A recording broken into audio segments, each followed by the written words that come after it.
Bien. Bueno, acá estamos en Argentina Productiva. Gracias, Lino. Argentina Productiva en crisis.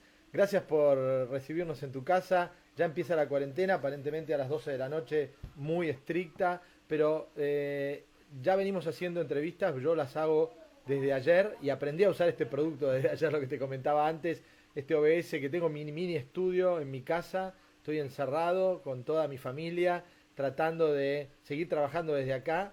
Y lo que te comentaba antes tiene que ver con estas tres cuatro cosas que creo que son sustanciales y sobre las que esto es una, aprender a estar con los chicos alrededor, empezar a pensar en los cambios que no van a tener vuelta atrás. Estos cambios de hábitos que nos pone este desafío de la pandemia y que no van a volver atrás, ¿no? En lo que tienen que ver con las costumbres. El otro tema es el trabajo a distancia, que es otra cosa que realmente va a ser un puntapié, que creo que mucho va a quedar en el día después.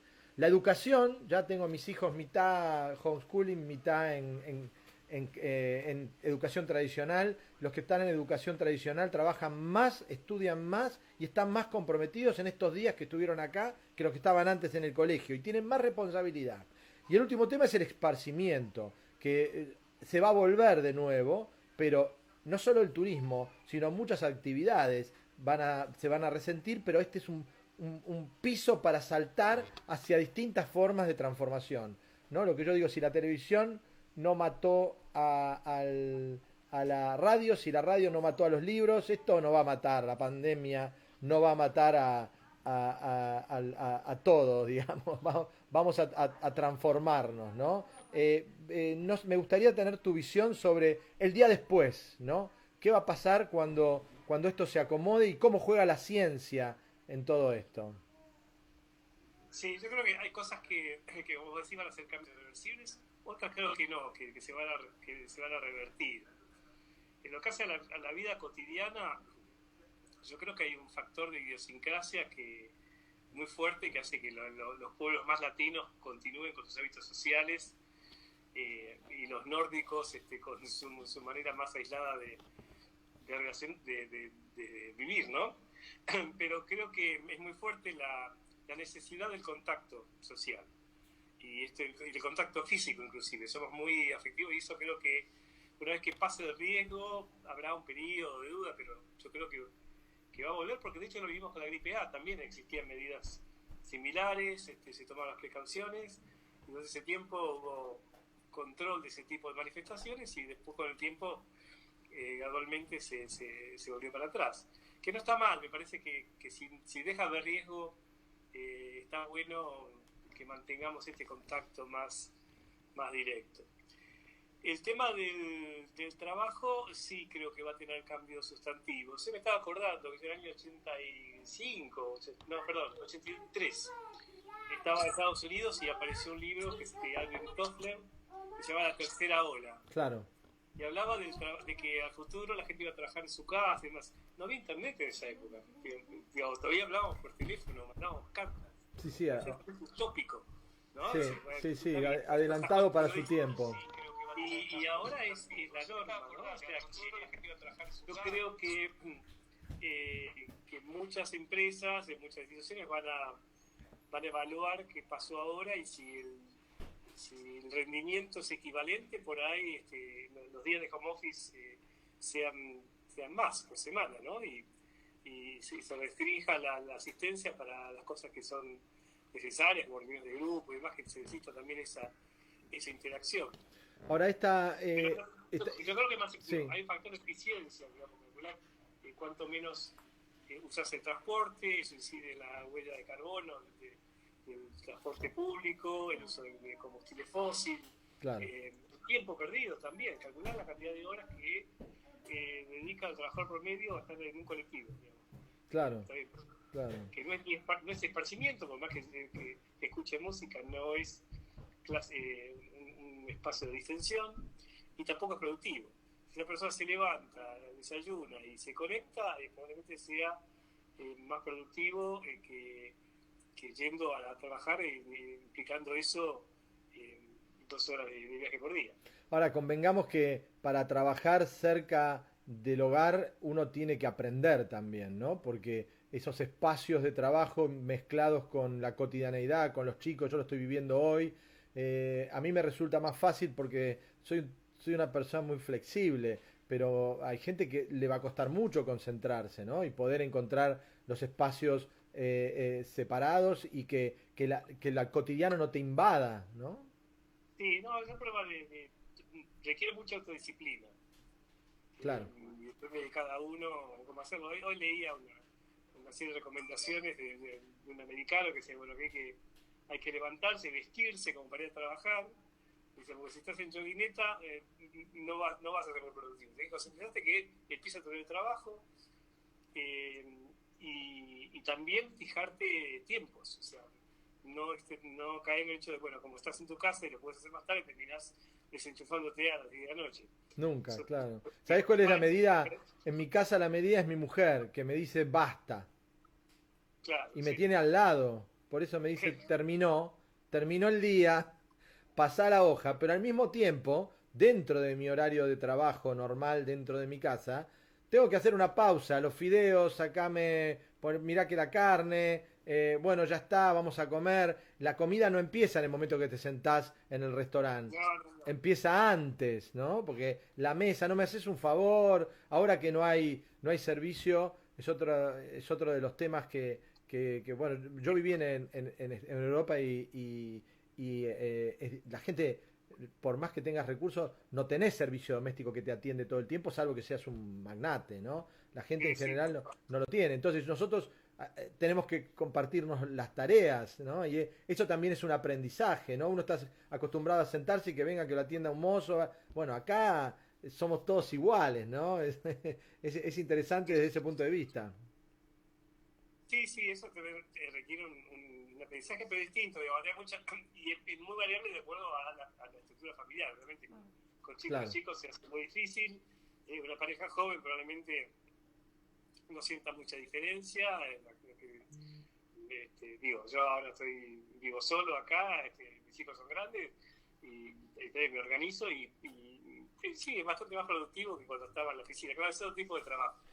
Pero claramente, digo, algunas de esas cosas van a cambiar porque aquellos que no pueden trabajar adecuadamente en su casa van a seguir yendo al trabajo y se dosificará un poco, digamos, lo que te decía, que habrá un mix de home office y de asistencia de trabajo presencial que cada uno determinará. Igual hay matices, estamos en vivo, ¿eh? Ya me empiezan a preguntar, ese es otro tema. Yo tengo a mi mujer que me asiste, pero la gente escribe, no le puedo contestar al mismo tiempo y se van acumulando y después, bueno, yo le contesto, vos también le podés contestar a las personas que no llegamos a responderle, pero me dice, claro, ya está circulando imágenes del cambio del medio ambiente, me decían, claro, esto era anterior a lo que vos hacías referencia, ¿no? De este impacto medioambiental positivo que va a tener la menos circulación de gente. Por lo pronto nosotros estamos consumiendo menos combustible fósil al no movernos Sí, sí. tanto, ¿no? Ese impacto, si es mundial,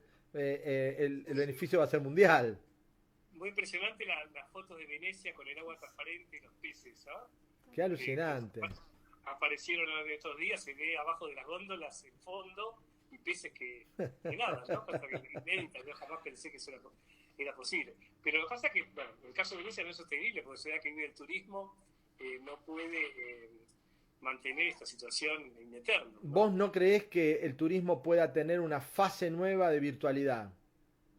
No, yo creo que a la gente le gusta salir, el hecho de visitar otros lugares implica una experiencia que es multisensorial, y hoy por hoy las pantallas te dan imagen. Sí, sí, sí, Por sin ver. duda. Sin duda. Yo Yo creo participo. que sí, hay mucha presencia de lo visual, digo, yo soy aficionado a ver programas de viajes y de lugares, pero siempre pienso, bueno, voy a ir a visitar ese lugar. Digo, yo he visto pilas de documentales sobre Tailandia y estás en un templo muriéndote de calor y eso es una cosa. ¿no? Y te queda una imagen muy distinta. Te cuento porque yo viví en Brasil 5 años, ¿no? Hablé en estas entrevistas, estoy hablando con argentinos que están en todo el mundo. Hablé en Hong Kong, en San Pablo, en Barcelona, en Madrid, en Chicago. Y estoy recorriendo experiencias que tienen más que ver con el día después de ellos, que cada uno lo vive de otra manera distinta. Es interesante ver cómo las personas, todos dijeron esto es distinto, voy a cambiar, ¿no? Desde algunos que dicen me voy a mudar a un lugar más tranquilo, y voy a tratar de estar más tiempo con mi familia, hasta supongo que algunos que no me lo hayan dicho dicen, me di cuenta que no quiero vivir más donde vivo, pero al margen de todas estas experiencias del día después, y yendo a lo que te iba a comentar de Brasil, hablé con un amigo que yo tuve la oportunidad de haber ido varias veces al carnaval, ¿viste? A ese carnaval multitudinario, y alguna vez recorrer un zambódromo, ¿no? Entonces, esa experiencia no la podés tener de ninguna manera. Primero porque No, los claro, chicos no pueden entrar. Entonces, esa aproximación al turismo es atractiva y esto lo puede disparar. Porque eso, por más que vos quieras, no lo vas a hacer. Yo siempre comento que participé en una startup de una compañía que quería simular la compra en un shopping. Y yo de entrada dije, esto no va a andar. Eso se llama Amazon, se llama Mercado Libre, se llama eBay, o vas a tener la experiencia en el shopping. No existe tener una experiencia virtual, digamos. Por eso, yo no digo que reemplace a la realidad, pero puede ser un matiz nuevo, ¿no? no, claramente. Bueno, que ahí también, yendo al tema del empleo, va a coexistir, porque con el tema de las compras hay dos fenómenos. Uno es cuando deseas algo y lo buscas y por ahí lo encontrás en cualquier plataforma de comercio electrónico, elegís tranquilamente y lo tenés. Pero es la experiencia social, dicen, los shopping son lugares de encuentro. Claro. Es el mercado para el cual nuestra mente está preparada desde milenios atrás. O sea, esa experiencia de ver a otro es insustituible por una plataforma electrónica. Sin duda. La gente va a caminar por el shopping. Si vos fijás, muchas veces, de acuerdo a la situación económica, todo el mundo va por los pasillos, por el medio del shopping, no compra, pero de alguna forma es el paseo. La sensación de agarrar cosas y probarlas y tocarlas tampoco ha sido sustituida por un electrónico. Recuerdo en el Sobras en Miami gente haciendo gimnasia y corriendo, como es enorme, y vos ves un tipo que pasa corriendo dentro del shopping. Hay alguien que va a hacer hasta deporte, sin duda, pero convengamos, y es un poco lo que rescato de todas estas charlas, es de que esto es un mojón mundial, Sí. ¿no? Evocando la peste, ¿no? Este pedido de solidaridad, ¿no? Esta Sí, forma de encontrarnos. sí, y yo creo que van a aparecer nuevos productos, nuevos mercados que antes no existían. Acuérdate cuando comenzó la venta de zapatillas deportivas. Después de una huelga de transporte en Nueva York. Ah, mirá. Y la gente empezó a ir caminando, corriendo al trabajo, se compró zapatillas, se empezaron a vender y a partir de ahí se dio cuenta que le gustaba. Y se quedó con las zapatillas y apareció un mercado que no existía. Si vos pensás hace 20 y pico de años, no había tanto modelo de zapatillas deportivas. No existían locales exclusivamente de zapatillas deportivas como hay ahora, ¿no? Porque era un producto solamente para el tipo que entrenaba y había para tenis, para otra cosa. Pero En la medida que cambió el hábito, creó una nueva necesidad. sin ir más lejos, en este momento nosotros estamos comunicándonos a través de un mini estudio de televisión que tiene 2 cámaras, que tiene 2 personas en forma remota, que estamos transmitiendo en vivo, que hay gente que nos está viendo y me están mandando mensajes, y yo no sabía que esto existía hasta hace 2 días. Sí, sí, sí. Y yo no soy un experto, ¿eh? Sí, tal cual. Pero hay otras tareas que digo que son difíciles de reemplazar y vamos un poco al otro tema que tocaste, que es la educación. Sí. Y es un tema que me toca cerca porque yo volví ahora a la facultad por un tiempo hasta que me salga la jubilación y tengo que dar clases. Y yo soy de dar clases con tiza y pizarrón, como un profesor que se mantiene en Harvard, me han dicho, ¿no? que se siga haciendo eso, hay pocas universidades que lo mantienen. Por la interactividad, o sea, por el efecto sorpresa de que dibujas algo, o que varias tu clase de acuerdo a la pregunta que te hicieron. Y ahora, bueno, están viendo si se da virtualmente. Y es más complejo porque vos tenés que pasar diapositivas y no sé, las comentás, es muy difícil recibir un comentario y responderlo en el momento. Esa es la parte que yo veo complicada. Al mismo tiempo, hay algo que planteó un tipo que se llama Salman Khan, no sé si oíste hablar de la Khan Academy. Khan es un tipo que era asesor de un fondo hedge fund ahí en Estados Unidos, tenía un sobrino, eran de Pakistán ellos, un sobrino en Alabama, creo, que le pidió que le explique álgebra. Entonces armó un programita de YouTube y le explicó con un pizarrón, le dio clase de álgebra. Y el sobrino le dice, mira, es un éxito total, ahora entiendo, mis amigos me piden las clases, bueno, dame clase de análisis. Bueno, la cuestión es que siguió incorporando clases hasta que en un momento Bill Gates lo llamó y dijo, deja ese empleo ahí en ese fondo, dedícate a esto, creemos la Khan Academy y ahora hay creo que 2.500 videos que son accesibles Claro. para todo el mundo y que son muy claros, te digo, yo he visto las clases y nada que envidiaran lo que es una clase normal. Sí, va cerca de un tutorial. Claro, pero con contenidos tradicionales, no es como pintar tu banquito de madera, digamos, sino un curso duro de álgebra. A ver, no es tampoco es así el tipo de curiosidades que puede dar Adrián Paenza. Te digo tutorial porque yo aprendí a usar el OBS, que es este producto en el que estamos usando en este momento, que es un estudio de televisión improvisado en una computadora, con tutorials. Una chica con acento centroamericano me dio clases sin haberla visto yo nunca, porque lo vieron un montón de personas al mismo tiempo que yo, lo hace estandarizado. Y bueno, lo poco que está, aprendí y está funcionando. El futuro está. Eso, claro, es que lo de los tutoriales es un fenómeno reciente y muy efectivo, porque tiene que ver con el mecanismo básico de aprendizaje que tenemos desde los pajaritos hasta nosotros, que es piratería visual. Eso aprendemos copiando lo que hace otro, ¿no? Si vos pensás cómo aprender uno a jugar al fútbol o cómo se baila tango. Como nuestros productores agropecuarios. Exactamente. Pero digo, hay cosas que se aprenden viendo lo que hace otro, es mucho más fácil. Digo, ves una receta de cocina, es muy distinto ver cómo lo haces, te la acordás inmediatamente, que leer la receta que lo tenés que leer 30 veces para acordarte cada uno de los ingredientes. Entonces, en los tutoriales son una herramienta muy importante. Y en realidad lo que dice este tipo, Khan, es que hay que dar vuelta a la clase. Él dice to flip the classroom. Tipo, no tiene sentido el sistema educativo actual. Dice, porque hay un tipo que está dando una clase ante 40 personas. Si un tipo voló una mosca y se distrajo, perdió el hilo, perdió el resto de la clase. Los tiempos individuales no se respetan. Y después tiene que ir a su casa a resolver problemas solo. Dice, eso es totalmente ilógico, la secuencia tiene que ser totalmente al revés.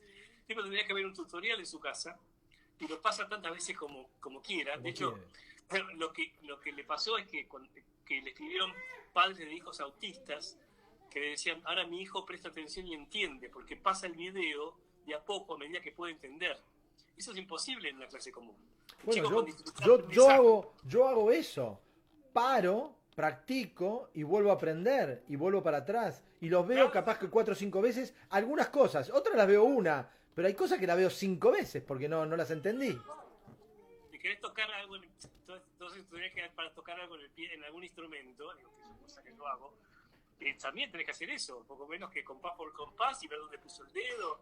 Y eso es imposible hasta con un profesor particular no puedes hacerlo.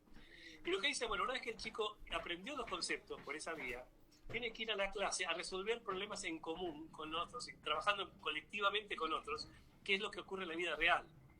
Vos vas a ir a integrar un grupo de trabajo y vas a tener que resolver problemas con otros. Y el profesor tiene que liderar o moderar ese proceso, porque el conocimiento ya lo trajeron de casa. Yo creo que ponerle que esto más o menos tenga un efecto así residual importante, podría ser una base para que los chicos entraran en esta tónica de aprender en tu casa e ir un día por semana a la escuela a juntarse a resolver problemas, ¿no? Y el resto va a ser, hacer lo que les guste. De nuevo está el problema de que la escuela no solo te transmite información, sino modos de relacionarte, disciplina, ¿no? Digamos, en el colegio te queda más tal vez de cómo te relacionaste, cuáles son tus amigos, qué aprendiste socialmente, que los contenidos. Y eso tampoco lo va a sustituir un sistema de educación a distancia. Yo vivo en un club, ¿no? Y viste como te comentaba que tengo una parte de los chicos en homeschooling y una parte en ¿no? En educación tradicional. Relativamente, porque va a un colegio muy evolucionado, o por lo menos se plantea cómo. Pero yo salgo con mis hijos, chiquititas, la experiencia de 4 años, a recorrer el club, que es enorme, y vivo lejos, a 60 kilómetros de Buenos Aires, y salimos un día a ver animales, y salimos otro día a ver plantas, y otro día a ver qué pasa con el medio ambiente, y otro día a ver insectos. Y cuando recorremos el lugar, llevamos un papel, ¿no? Común y una lapicera, y anotamos las cosas que vemos. Yo me sorprendo de las cosas que hay, que nunca había visto.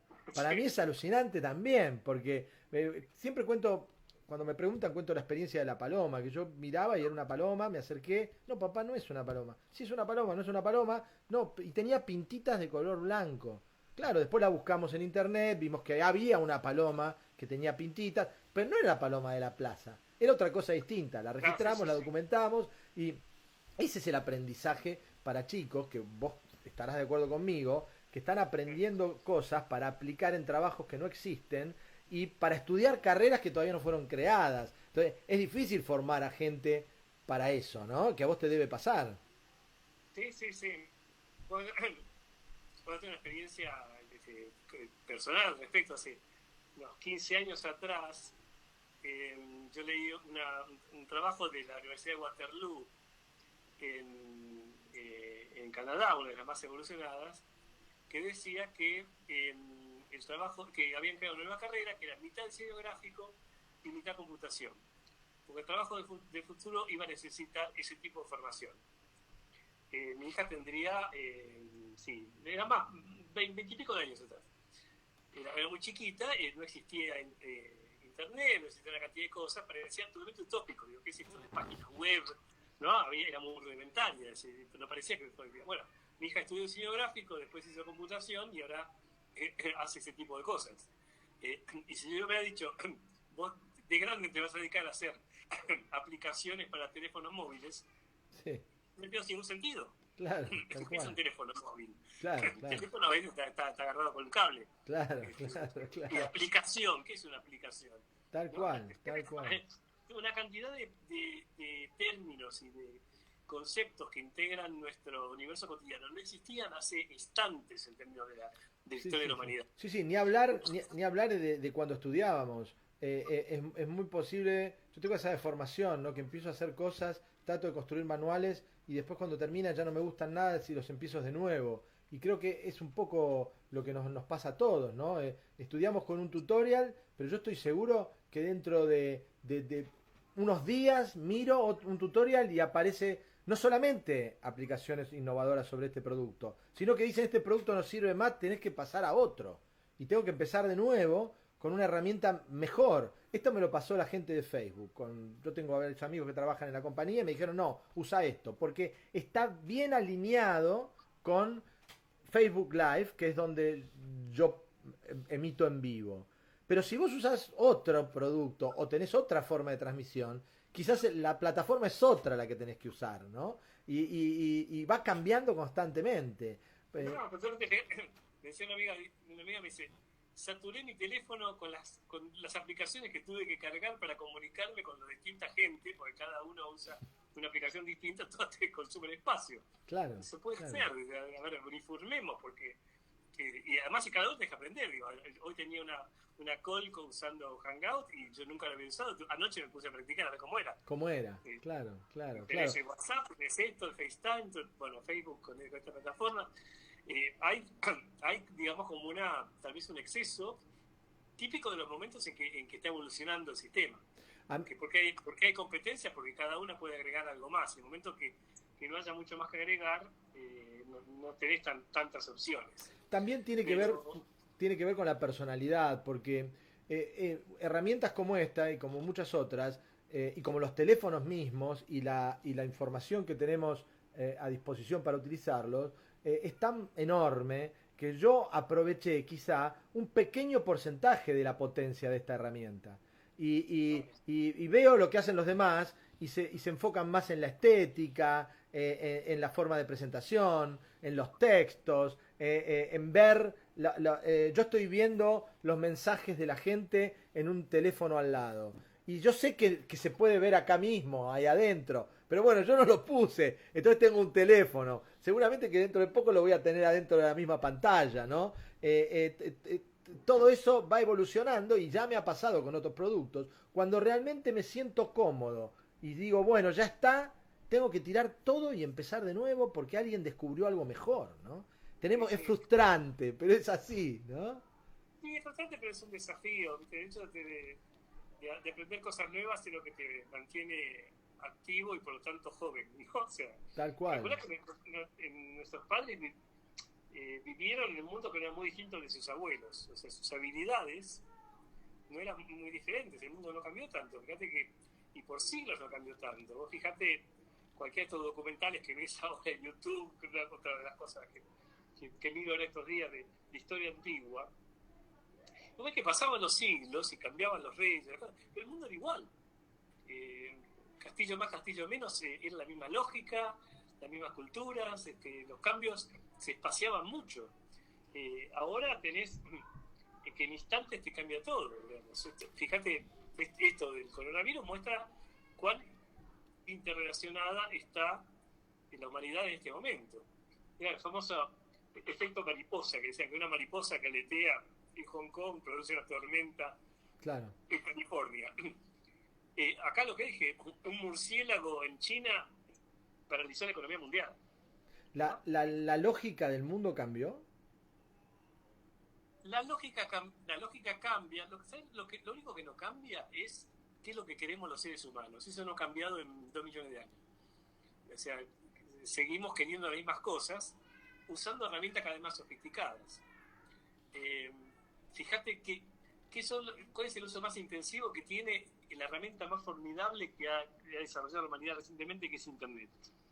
Es consumir sexo, en definitiva, pornografía, y segundo, juegos que son evidentemente violentos, juegos que son tribales. Yo a veces me hago la descomposición, digo, si hubiera uno transportando en el tiempo un guerrero maya, ¿no? Lo pones en cualquier ciudad, se perdería, no entendería absolutamente nada.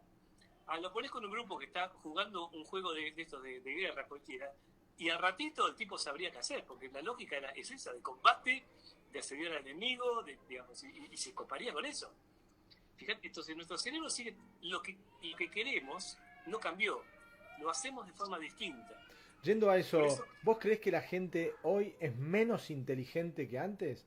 ¿Tiene menos capacidad de poder resolver problemas que los que antes tenías que en tu cara? Hoy tenés tantas herramientas que te hacen menos inteligente. No, lo que estamos haciendo es deshaciéndonos de aplicaciones que no nos sirven. Ya no necesitamos saber multiplicar o dividir, ¿no? Con esas largas ecuaciones, no necesitamos entender una tabla de logaritmos. Todo eso lo hace el teléfono, entonces ya no usás eso, ya no memorizás.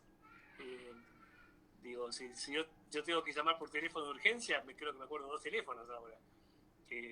Y antes uno sabía de memoria los teléfonos como 20 personas, más o menos, lo que tenías en tu agenda. Todo eso lo vamos dejando de lado, porque la información está ahí. Y no es necesario acopiarla.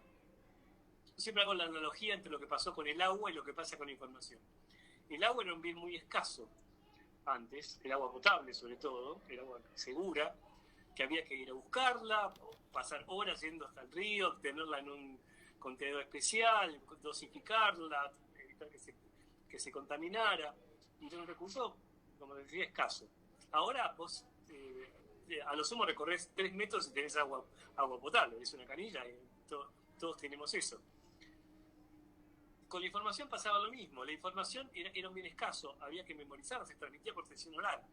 La gente se contaba el día de memoria. claro, y claro. la permitía de esta forma. Vos no lo entendés como inteligencia, sino como un desplazamiento de la inteligencia. Sí, la inteligencia se reserva el derecho de combinar cosas. Yo creo que la inteligencia va a estar cada vez más asociada a la creatividad, a lo que no es esperable, ¿no? A prestar atención a las anomalías, que es lo que ninguna máquina va a hacer. Las máquinas de esta de inteligencia artificial son filtros entrenables, en definitiva. Muy sofisticados, pero te filtran miles de millones de datos y van adaptando la malla para quedarse con la información que vos le estás pidiendo o la estrategia que necesita para hacer algo. Pero no presta atención a la anomalía. Una computadora nunca va a descubrir la penicilina, porque lo que va a hacer es ver que todas las placas donde crecen las bacterias tienen que estar prolijitas y sin hongo. Si hay una con hongo, la tira. Si Fleming hubiera hecho eso, hubiera tirado la placa con penicilina, en cambio un hongo, y no hubiera descubierto que había un hongo que mataba a la bacteria. Tal cual. Lo que vos llamás anomalía es interesante como concepto, ¿no? De que la anomalía tiene mucho que ver con la capacidad creativa del hombre. Tal cual. Porque es algo que no existe. Sí, vos sabés que hay una definición de científico que es la que a mí me parece más rigurosa. Dice que un científico es alguien que ve lo que todo el mundo vio antes y piensa lo que nunca nadie antes pensó, ¿no? Como el caso de Galvani, que iba caminando ahí por la ciudad de Italia y ve que los días de tormenta las patas de rana se contraían en un cable, ¿no? En un alambre. Para cualquier ciudad común eso es un hecho que lo habían visto varias veces, no les llamaba la atención, que es un término interesante. A Galvani sí le llamó la atención. ¿Por qué esto? No tengo explicación para esto, ¿no? Y eso es lo que define al científico y por lo tanto lo que define el avance de la ciencia. Es encontrar nuevas explicaciones a fenómenos que hasta el momento no la tienen. Claro, ¿no? claro. Igual la otra genialidad, digamos, lo de Newton y la manzana y la luna, digamos, ¿no? Que ya sabemos que no es que vio una manzana y ahí se dio cuenta, sino que todo el mundo vio caer manzanas de los árboles y todo el mundo vio la luna dar vueltas. Fue Newton el que se ocurrió que las dos cosas tenían la misma aplicación. Claro. Eso no lo pensó nadie antes. Te das cuenta de cosas totalmente normales, pero él se dio cuenta de que había la anomalía estaba en la explicación común. Las dos cosas están relacionadas. ¿Entendés que la cuota de enorme curiosidad es lo que es un común denominador de los científicos, ¿no? Esa necesidad de ver qué hay atrás. Sí, el placer de entender, el placer de encontrar una explicación, que es algo que es un placer muy, muy peculiar, ¿no? Que uno tiene en la infancia. Los chicos encuentran placer cuando entienden, porque ahí está la retroalimentación justamente para que aprendan cosas. El chico cuando entiende lo que pasa con un autito que se cae, cuando llega al borde, ese tipo de cosas muy elementales, se ríe, ¿viste? Lo ves que pone cara de contento, que entendió. Claro, y de hecho hay experimentos que muestran que los chicos, una vez que ven caer autitos, lo que les llama atención es si vos por un motivo haces que un autito no caiga. Entonces ahí prestan atención porque es la anomalía, es distinto, por qué ese autito no cae, ¿no? Claro. Entonces, y el desafío de la educación, volviendo a este tema, está en probar la curiosidad, que no es lo que la educación hace habitualmente, lamentablemente. Esto aplica a la educación de adultos. Esto aplica a la educación de adultos también, ¿no? Entrar en ese terreno lúdico que es atractivo para todos.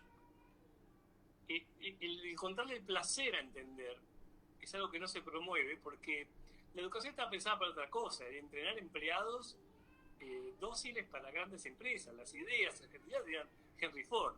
El operario tenía que saber cómo poner la tuerca o cómo pintar un auto y necesitaba saber dos o tres cosas, poder comunicarse, leer y escribir y punto. No se le pedía a todos que fueran creativos porque hubiera sido un caos. Te imaginas una fábrica, cada uno se le ocurre hacer la cosa a su manera. Pero ahora tenés un problema, que ese trabajo del operario de Ford lo hace un robot. ¿Qué va a hacer el tipo que no trabaja en esa fábrica? ¿De qué va a vivir si no es creativo? El desafío quizás no solo de los empresarios, sino también de la sociedad, es encontrar esa curiosidad, ese científico que hay adentro de cada uno y ponerlo a trabajar en este camino de resolver la anomalía, ¿no? Que es una frase que me parece que como una síntesis, ¿no? De entender este despertar de la creatividad que es el que nos puede rescatar, ¿no? Tal cual. Yo creo que a eso tenemos que ir. Y es un desafío grande porque enfrentamos la limitación que imponen los propios profesores. Porque el sistema educativo no está preparado para que el alumno haga preguntas nuevas. Está preparado para que el alumno pregunte lo que el profesor ya sabe cómo contestar. Claro. Porque piensa que si no sabe, está apareciendo como con falta de preparación para su laburo. Cuando en realidad es perfectamente posible que un alumno tenga preguntas que desafían el statu quo y hay que prestar esa atención.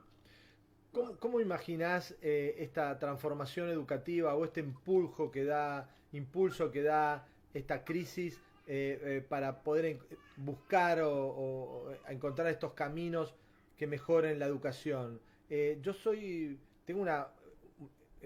solamente una observación la que hago en mi casa de que los chicos estudian más ahora que están acá que cuando estaban en el colegio. Yo vivo en una situación particular, vivo en un club, hay gente, yo no necesito socialización para mis hijos porque la tienen acá en la puerta. Constantemente pasan, golpean y entran. No es lo mismo una persona que vive en un edificio, yo sé quién vive al lado, quién vive al otro lado, quiénes son mis vecinos para un lado, para el otro, para atrás, para adelante. Viví en el centro de un departamento y muchas veces no supe quién vivía abajo o quién vivía arriba. Esto es distinto, pero una de las cosas que yo rescaté de estas charlas del día después, ¿no? Fue, quiero vivir más conectado con el lugar donde estoy. Quiero estar más tiempo, quiero estar más lejos y para estar más cerca, ¿no? Y fue un común denominador. Quiero estar más lejos para estar más cerca de las cosas que me importan, ¿no? Ese puede ser uno de los aspectos del día después. Sí, tal cual. Bueno, yo también, desde hace un año y pico, estoy viviendo acá en lo que era mi casa fin de semana, también a 50 kilómetros de la capital. Y yo soy porteño de nacimiento, viví todo el tiempo en grandes ciudades, con la excepción de 2 años que viví trabajaba en un hospital del pueblito de Hershey, en Pensilvania, y lo más próximo que había como actividad cultural era ver a los Amish a Lancaster. Yo pensé Claro. que iba a morir en ese lugar, porque digo, por falta de estímulo, y no, te das cuenta que te adaptás a eso y que de alguna forma es más natural, que tenés tiempos distintos y que podés apreciar pequeños detalles. Es que es un poco lo que vos decías, caminar y encontrar un bicho distinto o ir a un museo que nunca habías visto, pero que implica un propósito, o sea que vos tenés que ir para ver eso. Y te digo que la calidad del tiempo es distinta, ¿no? Yo creo que eso es positivo, pero de todas formas estamos hablando de posibilidades que no están al acceso de todo el mundo, o sea, estamos viendo una perspectiva de un ciudadano europeo. No, Somos privilegiados en eso. En un problema hay gente que no tiene esa opción. Pero ¿no? en un tema de conveniencia, si vos lo convencés a un empresario que puede recibir de su trabajador el mismo resultado eficiente a distancia, teniéndolo quizá por menos dinero, porque hacíamos el cálculo con uno de los entrevistados y decía, bueno, a mí llegar a mi...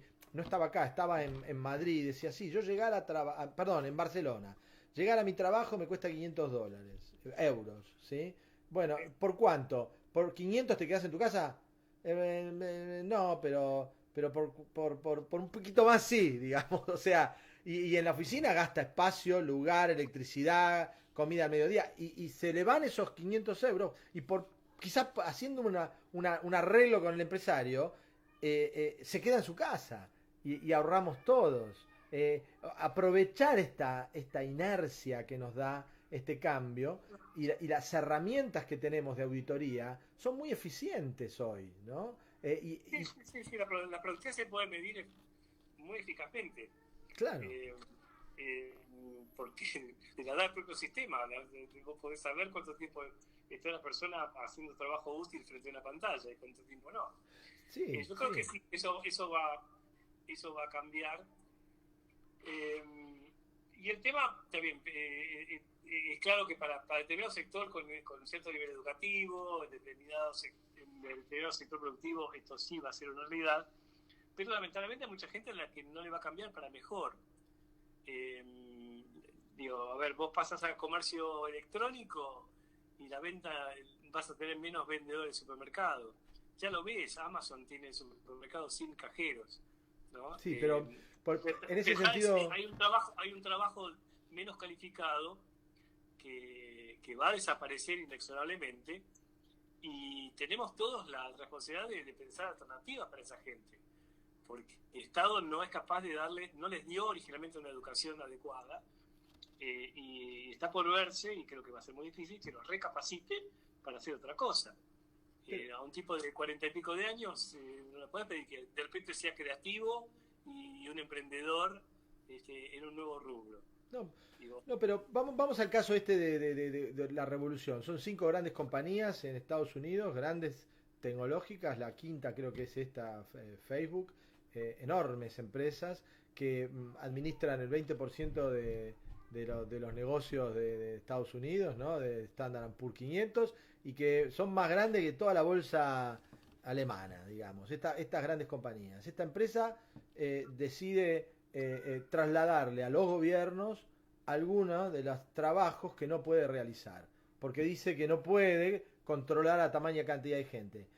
No puede, entre comillas, no puede con el sistema de negocio que tiene, porque administra esto con una cantidad de empleados determinada. Si tuviese que poner moderadores para tanta cantidad de población y para atender a 2.000 millones, que no sé, tiene 1.500 millones de personas, y va a tener que tener millones de empleados. Y dice, no, pero si yo tengo millones de empleados, mi ecuación de negocio no cierra. Y bueno, hay que llegar a un punto intermedio.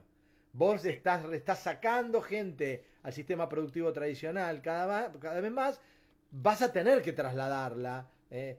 Facebook, para poner un caso, podemos hacerlo extensivo a todos los demás, necesita más moderadores para que esto funcione eficientemente y que un señor de la India no vea comer vacas, y después también herramientas para empoderar al usuario, que tiene que tener inteligencia artificial para preservar su intimidad, su privacidad, y es un deber de estas compañías quizá, es decir, bueno, yo te dejo seguir haciendo todo esto, pero el Estado te dice, bueno, primero, busca gente para que modere y dale herramientas al usuario para que no lo invadas, si no quiere. Yo no tengo por qué compartir mis preferencias, por ejemplo, con una compañía, y yo las comparto. Aprieto un botoncito y estoy compartiendo mis preferencias. Si yo tuviese inteligencia artificial, quizá no lo haría. Tendría alguien que me lo evita. Mira, eso es relativo, porque las encuestas dicen que a la mayor parte de la gente no le importa compartir sus preferencias con tal de tener un beneficio gratis, ¿no? Claro. Un beneficio concreto. Sí. Es más, para mucha gente hay cierto motivo de halago, decir, mira, lo que vos hacés nos importa. O sea, vos se sienten un micro-influencer de alguna forma, decir, mira, alguien sigue las cosas que yo estoy siguiendo o me presta atención para venderme cosas a mí. El beneficio de esa transacción me parece que es muy favorable para el ciudadano común. Si yo me refería... Nosotros vemos el tema de la invasión de la intimidad, de la manipulación y demás, pero si vos le decís a alguien, bueno, en vez de que usen tus preferencias, pagá $20 por mes para usar Facebook, y te va a decir, no. Paga el precio. Sí. Gratis, que me miren lo que quieran. Ese es el precio de la gratuidad. Ahora, cuando tenés que resolver problemas que son de interés público, como el avance en la intimidad para, de alguna manera, desarrollar herramientas para manipular o directamente proyectar o poner al aire situaciones que son incómodas para la sociedad en general, todavía la inteligencia artificial no las filtra, no las maneja. Entonces eso requeriría una presencia humana No, para atender no, es que esta anomalía, ¿no? Porque es una anomalía. también es una anomalía, pero calculá que la inteligencia artificial está siendo usada para hacer redituable este servicio público, si querés, que son Sí, todas las cosas que vos te bajás gratuitamente. sí. Tendría que ser una inteligencia artificial financiada por el Estado que garantice la neutralidad de todo esto, y no, el Estado no lo va a hacer porque, y es bueno que no lo haga, porque una vez que tiene el Estado, cualquiera sea, la herramienta para controlar eso, y la va a usar en su propio beneficio. Lino, hay que Creo que alocar a la gente, hay que no te alocar a queda la bien. gente que no tiene trabajo. No, bueno, sí, estamos sumando problemas distintos. Yo estoy hablando del tema de las redes y de su influencia. A mí me preocupa más que la injerencia, que esto, que la venta de información y demás, el encapsulamiento de las opiniones, o sea, el hecho de que cada vez más la gente considera como única verdad lo que sus amigos de Facebook piensan, que son amigos de él y por tanto piensan lo mismo. Entonces, y está dejando de tener valor algo que considerábamos que era una verdad neutra, que era lo que leías en los diarios, digamos. Digo, uno tal vez generacionalmente tiene otra formación y vos, para tener una idea de algo, te lees 2 o 3 diarios que sabés que piensan distinto. Pero eso no lo hacen las generaciones nuevas que simplemente dicen, mira, esto es así porque todos mis amigos de No, Facebook no, claro, dicen lo mismo. la tendencia al consenso achata. Tal, tal cual, y retroalimenta las conductas tribales que conducen a una mayor compartimentalización de la sociedad. Armar tribus que naturalmente van a ser integradas por no más de 200 personas, que es lo que era el tamaño de la tribu original. O sea, tendemos a eso. Si no hacemos uso de las herramientas de la civilización, que básicamente lo que pasó hace 10.000 años y que a partir de que pudimos producir suficiente alimento, pudimos vivir en ciudades y pasamos de ser tribus de 200 personas a ser varios miles y ahora millones. Nuestro cerebro todavía no está preparado para eso. No Claro. está preparado para la super tribu, como dice Desmond Morris. Nos cuesta, y ni bien podemos, nos separamos, facciones políticas, clubes de fútbol, gusto por determinada cosa, de fanáticos de los Beatles o de los Rolling Stones o de lo que sea. Fíjate que naturalmente nuestra tendencia no es a confluir hacia algo que consideramos una escala de valores común, sino tener cada uno nuestras preferencias y aislarnos con el grupo que comparte esa preferencia. Y me El, parece que eso es complicado. cuando vos hablabas en Argentina Productiva, cuando hicimos el programa de televisión, de ese interés que hay confirmado en el capital humano argentino, esta inversión se sostiene a pesar de nuestra situación, bueno, hablabas, debe obedecer a muchos factores, pero por un lado eso, y por otro lado, ¿cómo pensás que se puede aprovechar esta inercia? ¿Cómo podemos hacer para capitalizar este valor que tenemos y que no estamos aprovechando tanto como deberíamos? No tengo una respuesta clara. Yo creo que el mejor elemento de propaganda es el éxito de las empresas que han aparecido acá. Deben tener, no sé, 5 unicornios, no sé cuántos tenemos, o empresas que van camino a hacerlo en áreas altamente competitivas, cosas que otros países de la región no tienen. Fíjate que Colombia no tiene eso. Y nos ha pasado con muchos inversores que, sobre todo en el área de la tecnología de información, que dice que hay una combinación de alto nivel educativo, todavía en Argentina, y creatividad, que no se da al menos en otros países de Latinoamérica. Y la creatividad también se da en términos competitivos con países como Corea del Sur, que si bien tienen un muy alto nivel educativo, no barren las pruebas PISA, pero después no son capaces de inventar nada, porque tienen tanta presión en el desempeño escolar que odian el estudio. Nos estimula la curiosidad en el chico coreano, se No sé si estimula que me, sepa no sé si me, resolver problemas. no sé si me equivoco que en esta charla que mencionaste, creo que en el programa con el ministro de Educación de Corea del Sur, este es una trampa, ¿no? En búsqueda de una eficiencia superlativa en la educación terminás teniendo un efecto contrario, ¿no? Sí, sí, eso lo reconocen, varios funcionarios con los que he hablado de Corea, reconocen que no es un modelo a seguir, el modelo educativo coreano, que realmente derivó en esto y ahora es difícil para ellos volver atrás, porque es una sociedad muy competitiva, mucha presión familiar sobre los hijos para que logren los pocos puestos que hay, sobre todo, digo, la capacidad de Samsung, LG, toda esa compañía de contratar gente es limitada. Claro. Y solamente llegan los tipos que están en el top 1%. Y llegar ahí implica sangre, sudor y lágrimas. Y queda mucha gente que queda muy, muy fisurada, como dicen los chicos ahora. Sí. Qué desafío, ¿no? Lo que no hay es una alternativa. O sea, un poco también creo que te comentaba. O sea, vos vas a cualquier compañía líder de manufactura de hardware en Corea y está casi totalmente robotizada. Entonces tenés un grupo de investigación y desarrollo de muy poca gente, comparativamente, y la cantidad de gente que ya no se va a insertar en esa industria. Tal cual. Entonces, esto de que la robotización va a desplazar casi la mitad de las tareas que conocemos, es así, y es un problema que se viene. Entonces, ¿No pensás que estos avances tecnológicos van a requerir recursos humanos en otras áreas para atender, de nuevo, estas anomalías que surgen?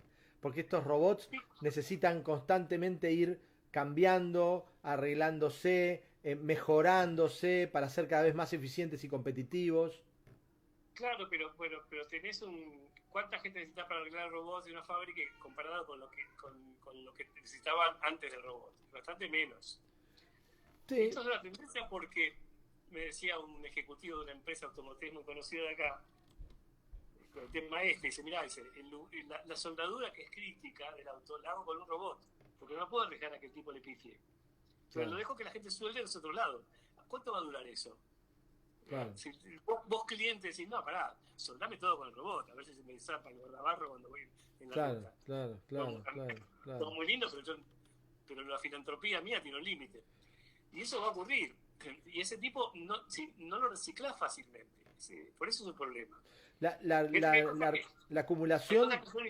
¿Cómo? No, que la acumulación de la riqueza que generan estos grandes monstruos productivos en sociedades ya donde las empresas son, los dueños de las empresas son las mismas, la misma gente que está metida dentro de sociedades que son múltiples, que no tienen dueño, los mismos empleados son los dueños de las compañías, cada día hay menos megamillonarios y cada día hay más, cada día se achata más la pirámide. Bueno, llegará un momento que vos le vas a tener que pagar a la gente para pensar, para estar, para vivir, vas a tener que acomodarle la vida de una manera, ¿no? Fíjate que ya en varios lugares ha surgido la teoría de que tal vez hay que pensar en una asignación universal para todo el mundo. O sea, porque hay una cosa que no podés reemplazar. ¿Qué no puede reemplazar el robot o la supercomputadora? A un cliente. Y sin cliente no hay mercado, no hay capitalismo. Claro. Entonces, ¿quién va a comprar?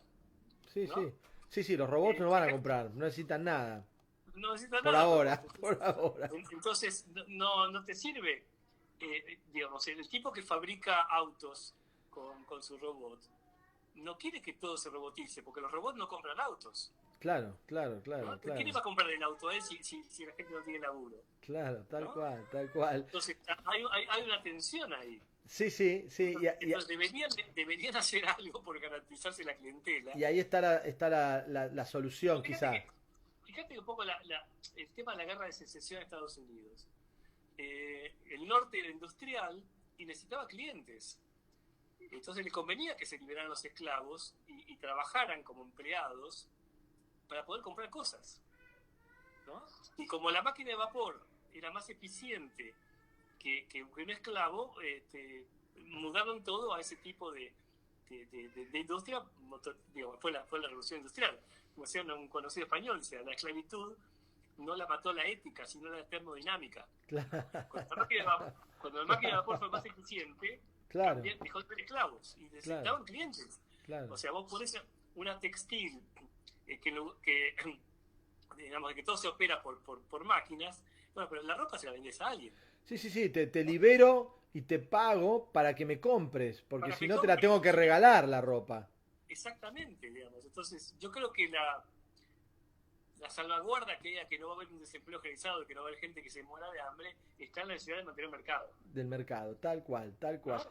Qué O sea, buena. por eso los tipos dicen, che, el Estado, que el Estado le pague a la gente, aunque sea 1.000 euros por mes a todo el mundo, para así me compran algo, si no, yo de qué vivo. Si no, ¿quién me compra? Tal cual, tal cual. Compra, Es interesante el concepto, habría que ver qué piensan los liberales de todo esto, ¿no? Porque es un poco el antiliberalismo, porque esta es una distribución, perdón, es una distribución chata de los recursos, que si no se maneja bien, se pierde el estímulo, ¿no? Se pierde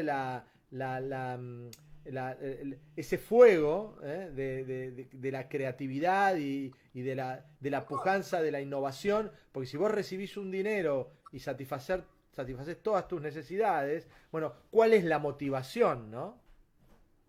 Sí, y por eso esa es la contracara, que la gente piensa que no va a ser efectivo por eso. Porque la gente que vive de un seguro de desempleo, por más que vive, pero se deprime. Sí, se deprime y también corres el riesgo que deje de consumir. No, consumir va a consumir porque se va a alimentar, tiene que vestirse, digo, no va a terminar en la calle, digo, la gente no quiere vivir mal. Pero es un tema, ¿no? Tenés que tener una motivación para que eso ocurra. Digo, que esto nos remite a la situación que estamos viviendo ahora, el conflicto entre la percepción de la asignación universal por hijo y la incompatibilidad con un trabajo asalariado. Tal cual, Que hay tal muchas cual. empresas que no pueden cubrir sus necesidades porque el peón o el ex peón está cobrando una guacha y no la quiere perder. Entonces no hay quien levante la vendimia, por ejemplo. Claro, porque perdés la asignación, ¿no? Digo, y eso es algo que se podría, digo, al Estado no le perjudica, digo, de última, si el tipo, además de la guache, cobra un salario que no se, lo va a gastar ese tipo, no va a hacer inversiones en Panamá, Sí, va a comprar sí. más, y es lo que te permite mantener el consumo local. Está claro. No estás poniendo plata, porque no estás poniendo vos más plata, o sea, no es que, y vos en definitiva querés que esa persona no pierda el hábito del laburo. Interesante el concepto, da para un debate en particular, te lo propongo, te desafío a eso, voy a buscar alguno que nos haga un contrapunto porque me convenciste demasiado y ya no te lo puedo dar. Bueno, Lino, te agradezco mucho, eran 30 minutos, cometí el primer error, dije 30 minutos, hicimos una hora. Pasó rapidísimo, te agradezco mucho, querido, muchas gracias por estar siempre al lado y contá conmigo, vamos a hablar no hablamos de la catalizadora, de esta idea que tenés para crecer, así que te desafío a que hablemos de eso y muchas gracias por acompañarnos en Argentina Productiva en Crisis. Bueno, Gracias, Lino, gracias por dejarme entrar en tu casa. Un abrazo, gracias.